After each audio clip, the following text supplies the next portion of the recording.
In life, sometimes we can do all the right things, but we're not rewarded for our actions, and sadly, sometimes we're even punished. It is hard to conjure up reasons for bad things happening to good people, and the actions of an evil few leave us scratching our heads, asking the question, why? This is the true story of Sasha Marsden.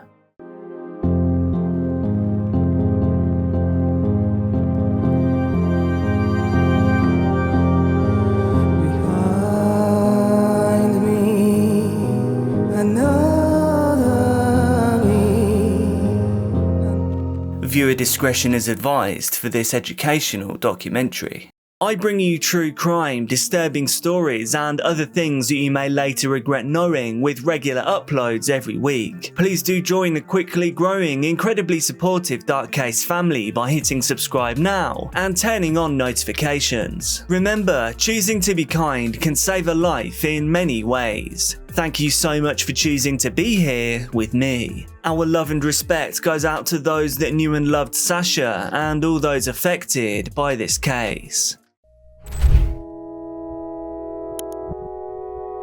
Sasha Marsden was a 16-year-old student seeking a career in childcare at the Fylde College. It takes a very specific kind of person to be drawn towards caring for children, one that is nurturing, patient, kind and empathetic. These are all words that can be easily used to describe Sasha. Sasha came from a loving family in Blackpool. She was born to Jane and Gary Marsden alongside sisters Gemma and Katie. Sasha was described as an attractive, bright young woman, someone with the prospects of a promising future ahead of her. Her older sister Gemma described her as cheeky and caring, saying that Sasha was attached to her all the time as Gemma's little sister. Unfortunately though, Sasha's past had changed her significantly. After experiencing an assault when she was just 14, the trauma she endured had caused her to struggle greatly as she aged. She frequently ran away and struggled in school, fighting to deal with the pain that she had endured, and the lack of accountability that her attacker had received. Despite these struggles, Sasha truly wanted to make a difference in the world, showing her true colours on her quest to become a caregiver and educator. This is why she enrolled in the Fylde College to make a better life for herself, refusing to let her assailant have any more power over her life. For those of you outside of the UK, Blackpool is a seaside town that acts as a famous vacation spot in Lancashire, England. It is the stag and hen party capital of the UK. In summer, it thrives on tourism. People love to visit its beautiful beaches, the tower, the zoo and the gardens, and it's even been voted as the UK's favourite seaside resort. But unfortunately, Blackpool is not only home to sunshine and smiles. In the winter, it cuts a starker shape. Sasha Marsden was hard at work on her college studies, managing her time enough to where she began looking for a job to make some extra money. Unfortunately for her, it was wintertime in a town that thrived on the summer sun. Businesses were slowing down and were reluctant to hire. Luckily though, she had met a man through a mutual friend, and he gave her the prospect of a job. The man was named David Minto. A 23-year-old barman and groundskeeper, Minto worked for the Grafton House Hotel. The hotel was a quaint getaway owned by Minto's girlfriend and her mother. Upon meeting with Sasha, he decided she would be perfect for the job. She could work for their hotel as a cleaner during the winter months. This is because his girlfriend Rachel would be away working at another job. Minto messaged her through Facebook. He was offering her the position and invited her to come over the following day so he could show her the ropes. Sasha excitedly agreed to the employment opportunity. It didn't seem too strange to Sasha when David Minto replied, "Will it just be you because I get a bit nervous around new people?"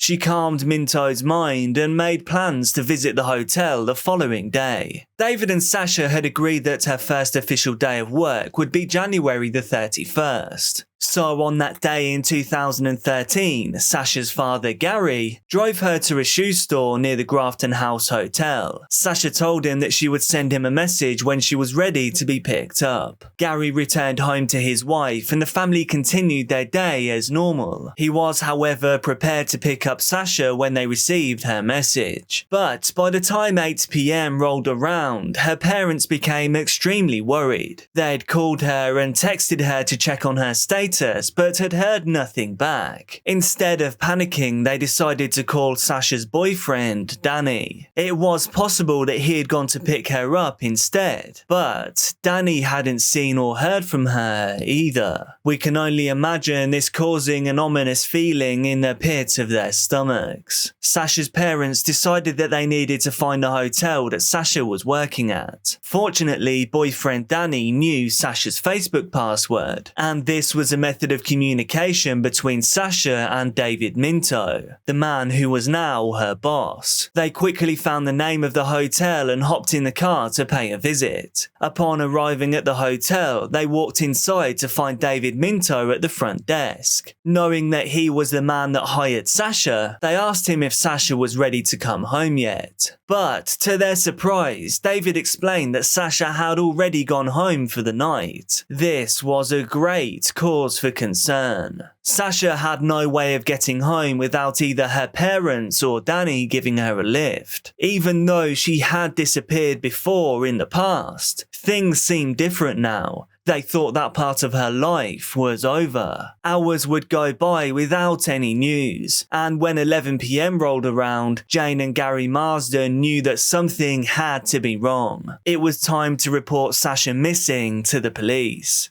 The investigators that spoke with Sasha's parents were diligent in taking down Sasha's description and last known whereabouts. When they had received the relevant information, including the fact that Sasha was working at the Grafton House Hotel, the investigators couldn't ignore the possible connection that Sasha could have to a case they had received just hours earlier. A neighbour of the hotel had discovered a fire in the alleyway behind the Grafton House Hotel. This was after it caused his smoke alarms to go off. The neighbourhood recalled a man and woman coming out of the hotel to view the commotion, with the man saying that it was a mannequin that had been set ablaze. This man was David Minto and the woman was his girlfriend, Rachel Butterworth. During the neighbours' attempt to put out the fire, it had become increasingly clear that this was not a plastic person, but a real one.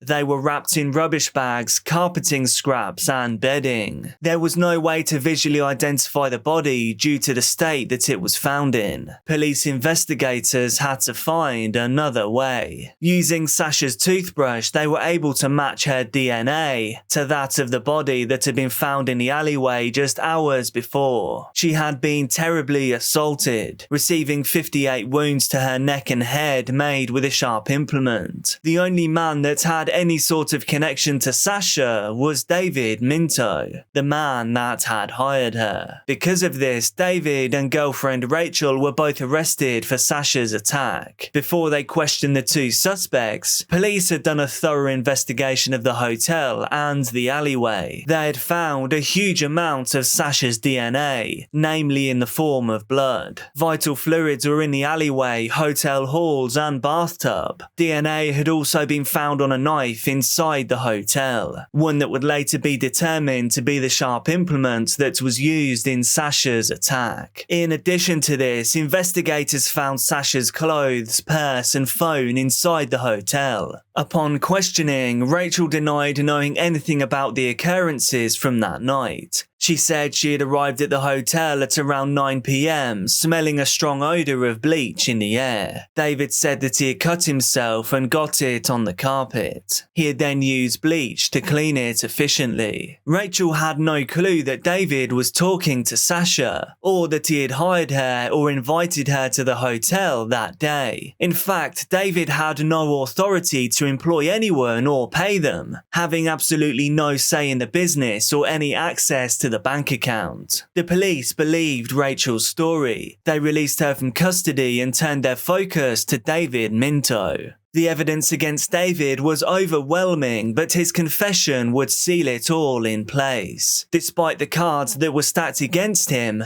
David aggressively denied any involvement in Sasha's passing. His story went as follows. Sasha had arrived at the hotel to complete her first day of cleaning. While she was there, she made aggressive, intimate advances towards him. This almost forced him into an intimately charged situation. He finally succumbed to her advances, and then he had consensual relations on the floor of one of the hotel rooms. He said that she suffered a nosebleed during the event. This is how he explained the red fluid they had found inside of the hotel. He stuck to the notion that this was the last time that he saw her, and at that time she was alive and well. Even though the investigators couldn't gain a confession, they still felt confident enough to charge David Minto with ferociously ending Sasha's life. Police described it as one of the most horrendous scenes they have ever investigated. As they prepared for the trial, the evidence against David only continued to accumulate. CCTV footage had shown Sasha entering the hotel along with David Minto, but she was never seen leaving. And even if she had left, why would she leave her clothes, her phone and her purse behind? In addition, the investigators had gone through Sasha's phone. There they found 2 drafted but unsent text messages. The first was drafted at 4:58 and said, "Pick me up at Madame Tussauds. This is a wax figure museum nearby to the hotel." This message was sent to her boyfriend's father. This was unusual as Sasha was aware of the fact that he was currently out of town. The second, drafted at 4:59, was for Danny, which read, "I love you, tell Dad to pick me up from Madame Tussauds." This was equally as strange as there was no previous text messages between the couple. In fact, they almost never communicated through text messages at all. It was quickly deduced that Sasha did not write these messages at all. They had been written by her attacker. Not only was the hotel slow in the winter months, it was completely closed down for renovations. This meant that the fact that David even hired Sasha at all without the owner's knowledge was completely nonsensical and at the very least suspicious. On July the 15th, 2013, David Minto's trial began. The prosecution aggressively asserted their version of events. When Sasha rejected Minto's advances, he flew into a frenzied rage. He defiled Sasha's body and then started the fire. As for the defense, David's story had changed since his discussion with the police. His new story asserted that although they did have consensual relations at the hotel that night, that she had in fact passed away inside the hotel. After their intimate encounter in the hotel room, he said they had gone their separate ways. Sasha was to go home and David was to finish cleaning up. A short time later, David had discovered Sasha's body in a hotel corridor, saying he found her maimed and defiled from an attack by an anonymous intruder.